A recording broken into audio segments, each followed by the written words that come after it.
We are here in the National Gallery of Art in Washington, D.C., where we find Madonna and Child with Saints and Angels by Luca Signorelli. This work was done in Italy with oil on panel that was transferred to hardboard in the 1510s. This was done in the early Renaissance with the rebirth of classical culture and the emergence of humanism, which we'll get into more detail later.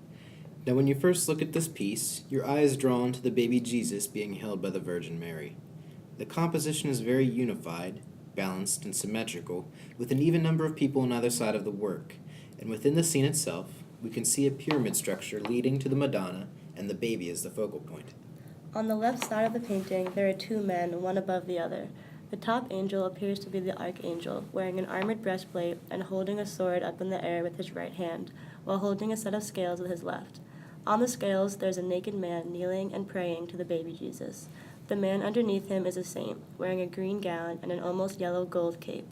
He's kneeling and writing, but looking up at the baby Jesus. On the right side of the scene, there are also two men with one above the other. The man on top is a bishop. He wears a green cape over a white gown. The bishop is reading from a book which we can assume is the Bible. What's interesting here is if you look closely at his hand, you can see a black circle signifying where Jesus will be nailed onto the cross and crucified later in his life. Showing what the baby will grow up to do for us, that he will be our leader and savior. Right, and the man underneath the bishop is a saint as well. He wears a blue gown with a red cape. He is also kneeling and writing, but is looking at his writing rather than at the baby Jesus. On top of the scene around the Madonna, we see four angels, two on either side of her. They wear various combinations of red, gold, and blue, and their wings have green and gold as well as some red in them. The angels on the left are holding flowers, and on the right they are praying. Their gazes are soft as they look upon the Messiah. The Virgin Mary herself sits upon a pedestal, or throne. She wears a red dress that is mostly covered by a long cape, which on the rim is green, and on the outside is a dark blue with some gold detailing on the bottom. She wears a thin veil covering her head, but not her face. She is also looking at her baby, the Son of God, with a serene gaze.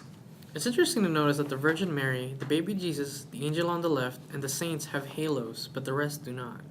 The colors used are very bright and vivid, and the surfaces of the painting itself is very smooth and well blended with no visible brushstrokes. Yes, and it's easy to see the humanistic style within the painting. I mean, just look at the figures in the scene. Each person is anatomically correct within their depiction. Very realistic. And on the left, when we look at the angel wearing the armor, his muscles are very pronounced and very formulated. Even when looking at the baby Jesus, he doesn't look like a small baby. He somehow looks muscular. This piece can be compared to Justinian and his attendants. This is a mosaic that was done in San Vitale in Ravenna, Italy. It depicts Justinian I, the ruler of the Eastern Christian Roman Empire, with a halo over his head. Their compositions, however different, do share a balanced and symmetrical scene.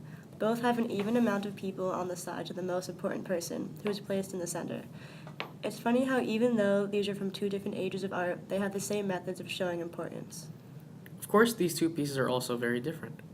Justinian and his attendants is Byzantine art, which goes against the ideas of humanism and the early Renaissance. Byzantine art is very flat with no indication of bodies. It is essentially naturalism being denied. Humanism is naturalism and realistic depictions celebrated and encouraged. Justinian wanted to show his importance within the realm of spirituality and the government. Putting himself in the middle of this mosaic, wearing a halo, puts him in the same hierarchy as the baby Jesus in the Madonna and Child. He depicted Christ within himself because of the practice of iconoclasm to show a true faith in God.